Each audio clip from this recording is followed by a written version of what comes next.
যে তুমি বারবার আমার সামনে আসছো কেন? মানে আমাকেই বেছে নিলে কেন? কারণ তোমার মধ্যে শূন্যতা আছে।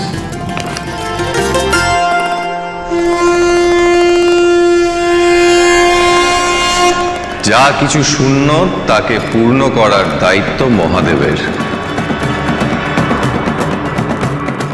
প্রতিদিন সবাই আমার কাছে প্রার্থনা করে,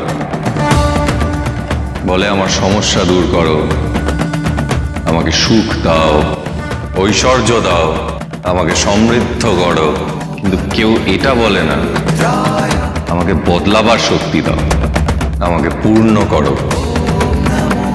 তুমি যখন চাও, তুমি ভাবো তোমার কি চাই।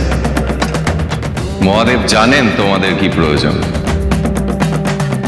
মহাদেব কাউকে উদ্ধার করার জন্য আসেন না, উনি আসেন তার উত্থানের জন্য, তার উত্তরণের জন্য।